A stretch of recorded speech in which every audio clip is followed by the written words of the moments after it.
মৰমৰ ছাত্ৰীসকল আজি আমি ক্লাছ 10ৰ বিজ্ঞানৰ 10 নম্বৰ চেপ্টাৰ পোহৰ প্ৰতিফলন আৰু প্ৰতিসৰণ চেপ্টাৰৰ এটা কোশ্চেন লিখিছো। কোশ্চেনটো হৈছে কি গোলাকাৰ দাপন এখনৰ ভাঁজ ব্যাসাৰ্ধ 20 সেমি ইয়াৰ ফকাস দৈৰ্ঘ্য কিমান। তো অংকটো ইজি হয়, অংকটো কৰাৰ আগতে আমাক কেইটামান বেসিক বস্তু জানিব লাগিব। তো পোহৰ প্ৰতিফলন আৰু প্ৰতিসৰণৰ বিষয়ে জানিব লাগিব, পোহৰ কি, প্ৰতিফলন কি, প্ৰতিসৰণ কি, এইবোৰ বিষয়ে জানিব লাগিব, লাইট ৰিফ্লেকশন এন্ড ৰিফ্লেকশন। প্ৰথমে আমি যদি পোহৰৰ বিষয়ে ডিসকাস কৰো যে পোহৰ হৈছে এক প্ৰকাৰ শক্তি যাৰ সহায়ত আমি দেখিবলৈ পাওঁ। পোহৰৰ বিভিন্ন বৈশিষ্ট্য আছে, যেনেকুৱা পোহৰ সদায় সৰলৰৈখিক দিশত গতি কৰে, শূন্যত পোহৰৰ দ্ৰুতি বা বায়ুত পোহৰৰ দ্ৰুতি কিমান আছিলে 3 × 10⁸ মিটাৰ পাৰ সেকেন্ড আছিলে।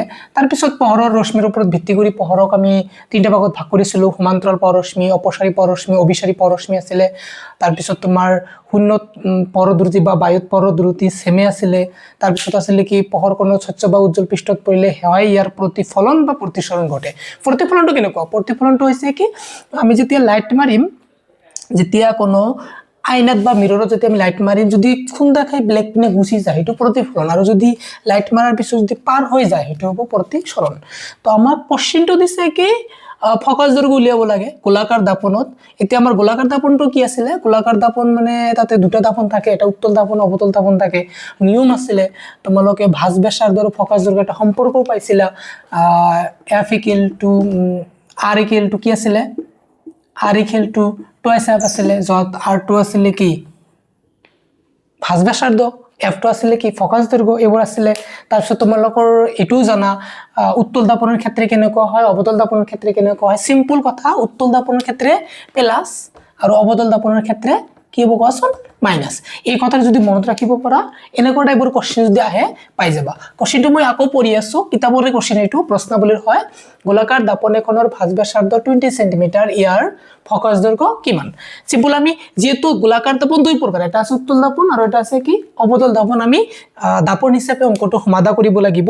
প্ৰথমে আমি উত্তল দাপনৰ এনসাৰটো কৰো, মানে এনেকৈ কৰিব লাগিব যে উত্তল দাপনৰ ক্ষেত্ৰত সাপোজ তুমি অৱতল দাপনটো আগত লিখিব পাৰা, প্ৰবলেম নাই, কিন্তু উত্তল দাপনত কি প্লাস আৰু অৱতল দাপনত কি মাইনাস।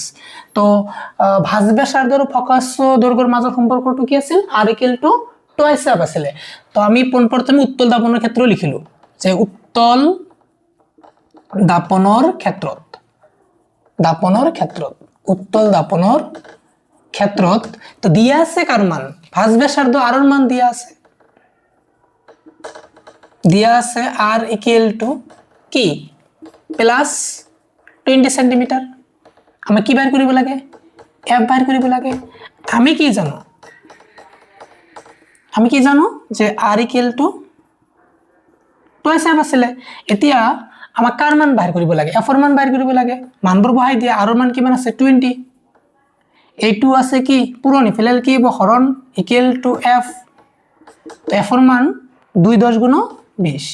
F এর মান আমি কি পালো, মানে ফকাস দৈৰ্ঘ্য আমি কিমান পালো 10 সেন্টিমিটাৰ। এতে আমি তলত লিখিব লাগিব কি যে ফকাস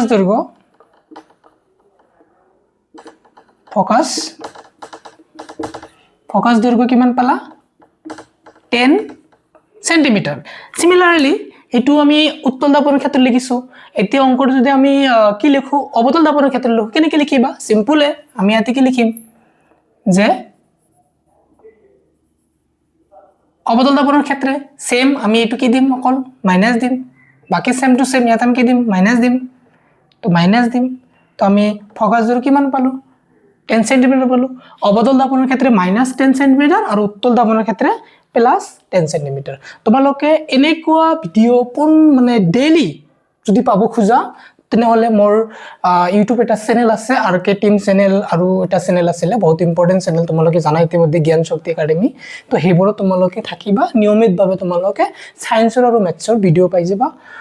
আশা কৰো ভিডিওটো ভাল লাগিছে, যদি ভাল লাগে লাইক কৰিবা, শ্বেয়াৰ কৰিবা আৰু সাবস্ক্ৰাইব কৰিবা। এইখিনিয়ে।